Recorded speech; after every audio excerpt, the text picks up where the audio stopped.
ప్రకృతి వ్యవసాయంలో మనం తెలుసుకోవాల్సింది 4 చక్రాల గురించి. 4 చక్రాలా? అదేమైనా ఆట? కాదమ్మా, పాట.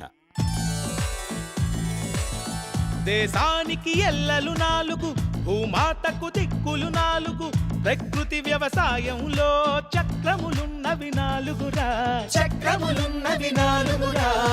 దేశానికి ఎల్లలు 4, భూమాతకు దిక్కులు 4.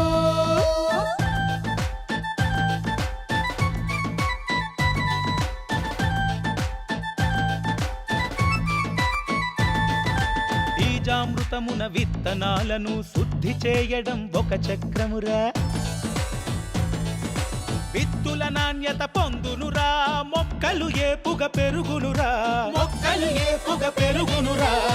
దేశానికి ఎల్లలు 4, భూమాతకు దిక్కులు 4.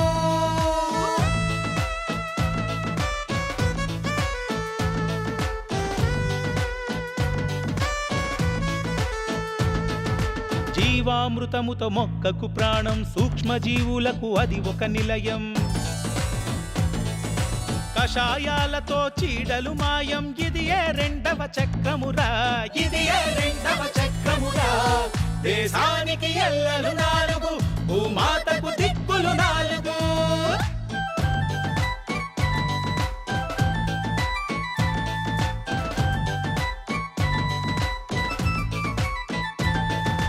పంట భూమిపై పట్టు చీరవలె మొక్కలు ఆకులు అలములు గాని,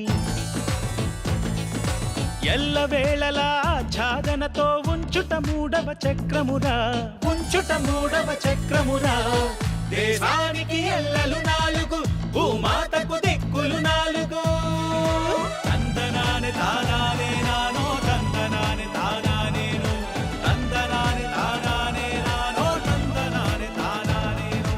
తక్రమముగపై 3 చక్రములు చేసిన వాప్సా జరుగునురా.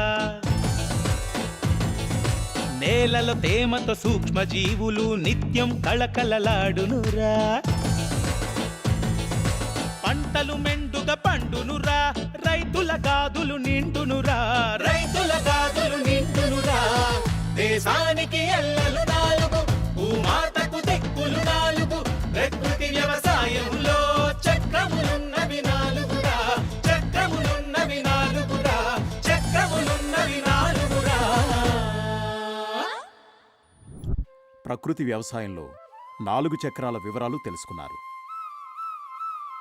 ఇక మిగతా విషయాలు తెలియాలంటే పొలం బడికి పోవాలి. పొలం బడా అంటే? బడిలో అక్షరాల గురించి నేర్చుకుంటాం.